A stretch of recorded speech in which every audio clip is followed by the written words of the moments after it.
Tonight, we journey backward, far beyond the neon lights and traffic hum, to a world paved in stone and lit by flame, to a city where sandals slapped against sun-baked roads, where statues watched over bustling forums, and where the mighty empire of Rome stretched its arms across continents. But this won't be the tale of emperors and triumphs. No, tonight, we drift below the marble surface, into the grime and rhythm of everyday Roman life. Not the kind written in golden ink, but the kind trampled underfoot. You'll meet the unsung workers, the philosophers who fell from favor, the secret cults whispered about in alleyways, and finally, you'll glimpse a table few were ever invited to, a Roman banquet with the emperor himself. So breathe gently, let the world around you soften, and imagine yourself in the shadow of the Colosseum, a city of splendor and sewage and grit, of greatness. Our journey begins with a broom and a bucket. Why it sucked to be a Roman street cleaner.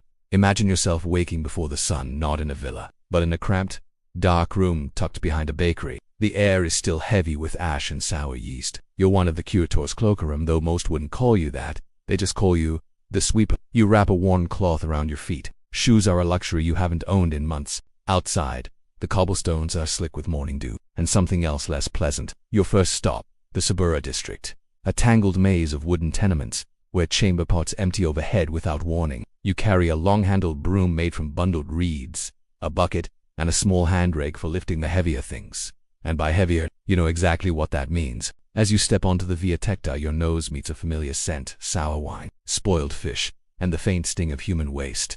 This is the smell of a Roman morning. The streets here aren't flat. They slope just enough to guide runoff, a mix of rainwater, bathhouse overflow, and other fluids into the nearest drainage gully. Your job is to keep it moving, to unstick the clogs, to scrape the sludge, to chase away rats when you must. You move in rhythm, sweep, scrape, dump, step aside for a cart, sweep, scrape, dump again. A merchant yells at you for splashing muck on his sandals. A child throws olive pits from a balcony above. Someone dumps a chamber pot just as you pass under. It lands daintily to feet behind you. You don't flinch anymore. The city is alive, and it doesn't slow for you. By mid-morning, your arms ache, your hands blister beneath the wrapping, and your tunic clings to your back with sweat. The sun climbs higher, turning the narrow alleys into brick ovens. You stop briefly for a crust of barley bread hard enough to chip a tooth, and a gulp of lukewarm water from a public fountain. The water smells faintly of sulfur, but you're used to that. As the day grows louder, the crowd thickens. More sandals, more shouting, more spillage. You avoid stepping into the runoff with practiced, almost graceful sidesteps. By afternoon, a group of young equestrians rides by. One tosses a coin your way. It misses an Ave Elsa joke you've heard too many times. You nod, say nothing, keep sweeping. Sometimes, you wonder what it's like to sit in the back, to recline on a couch and eat grapes. But mostly, you think about getting through the next street without gagging. As dusk falls, you return to the workyard, empty your bucket, and scrub your hands with a bit of vinegar and sand. There is no soap, no hot water, just enough to rinse off the worst of the day. You sit on a cracked bench, the soles of your feet burning. Tomorrow, the streets will be full again. The city never stops, and neither will you. You are part of it. And yet, a small wheel in an ancient machine, a keeper of cleanliness in a city known for its grandeur. We rise from the streeters to the stage of politics. A man of words, not broom. Cicero, Rome's voice, and eventually, its silence. The rise and fall of Cicero. Now, let the streets fade behind you. Let the clatter of carts grow distant, and imagine stepping into the cool, echoing chambers of the Roman Senate. Polished marble, columns reaching high, whispers of ambition floating in the air like the dust that drifts through a sunbeam. Here a voice once rose above all others, measured, precise, a voice that could pierce silence like a stylus etching wax. That voice belonged to Marcus Tullius Cicero, not a noble by blood, but a man of words. Born in 106 BCE, in a small town southeast of Rome called Arpenium, Cicero was not expected to become anyone of consequence. His family was equestrian, not senatorial. His beginnings were humble, and yet, from a young age, Cicero had two unusual obsessions: language and philosophy. He devoured the works of Greek thinkers, practiced rhetoric until his voice cracked, and trained in both law and public speaking with single-minded devotion. He did not own armies, but he wielded something far more lasting in Rome. Influence through By his late 20s, Cicero was already known as a brilliant advocate. One of his earliest cases, the defense of Sextus, was bold enough to criticize the dictator Sullus Elias, a dangerous thing for a young man with no political shield. But Cicero thrived on that edge. He understood Rome, not just its laws, but its rhythm, its need to be persuaded, its hunger for performance. He was elected quaestor, then praetor, then consul, a rise that many of patrician birth had failed to achieve. He called himself a novus homo, a new man, a first of his line in the Senate, and at the peak of his power, he confronted one of the Republic's most infamous conspiracies. The year was 63 BCE. A senator named Catiline was plotting to overthrow the government. Cicero, as consul, exposed the plan in a series of fiery speeches. He ordered the conspirators executed without trial. The Senate applauded. The people praised him. For a time he was hailed as the savior of the Republic, but time, in Rome, was rarely kind. Power shifts, alliances erode, and Cicero, ever loyal to the Republic's ideals, found himself at odds with the forces reshaping it. Julius Caesar, Pompey Crassus. The mystery of the Mithras cult. Now the sun dims, and the forum fades behind us. You descend, down stone steps worn by time, down, beneath the noise of Rome, into a place lit only by torchlight. The ceiling is low. The air smells of oil, damp stone, and something older. Is a Mithraeum. You have entered the hidden world of myth. No temples on street corners, no grand festivals in public squares. This religion, this mystery cult was not for the math. It was for men, soldiers, officials, merchants, those who moved through Roman life, but longed for something more.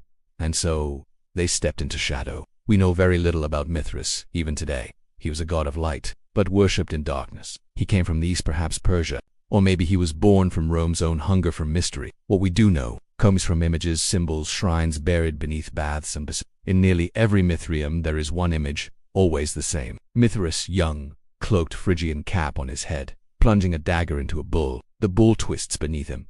A scorpion clutches its genitals. A dog and a snake drink the blood. A raven perches above. Strange, isn't it? And yet this scene repeats again and again. From Britain to Syria. Scholars have speculated for centuries. Is it a fertility myth? An astronomical allegory? A symbol of conquering the animal self? We do not know. And that, perhaps, is the point. Imagine the ceremony. You, a new initiate, blindfolded, led by hand into this subterranean room. The others wait in silence. 7 grades of rank, each with a name: raven, bridegroom, soldier, up to father. Each step earned.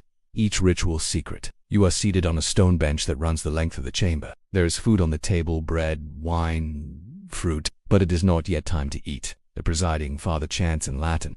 There may be oaths, there may be silence. You may be asked to crawl, or to recite a formula only half explained. There are no sacred texts, no sermons, only experience. And so, you watch, you listen, you belong. Outside, the Roman world bustles with trade, taxes, and politics. But down here, there is only symbol, only story, only light, and shadow. Now comes the final Corsican de Mensa desserts. Sweet cakes made of cheese and honey, figs stuffed with almonds, apples baked with spices from lands far beyond the empire's edge. But more than food, this is the time for soft talk. The emperor leans back. The guests loosen their tunics slightly. Topics shift from war and law to poetry, dreams, omens, and the stars. A storyteller is summoned. He speaks of Alexander, of a sea that boiled black during an eclipse, of a woman who walked into fire and left no ash. You listen, eyes half closed, belly full, the cushions softer than you remember. The banquet does not end with applause. It simply dissolves. Guests rise, one by one. They bow, murmur thanks, and drift away like smoke. You walk into the night air, cool, quiet, your sandals clicking on smooth stuff. The streets are different now. Not cleaner, but softer somehow. You think of the man who swept these streets at dawn, of the orator whose voice once rang in the Senate, of the whispering chamber beneath your feet, and of the emperor who eats from plates of gold, but cannot escape the silence that follows power. Closing history is not a single story. It is 1,000 quiet echoes, of feet on stone, of whispered vows, of spoons stirring honey in the dark. Tonight, you have walked its length, from gutter to marble table. You have seen Rome's labor, its brilliance, its mystery, and its indulgence. And now, as the fires of the past dim to embers, let your breath slow, let your thoughts drift. You are no longer in Rome. You are here, safe, still.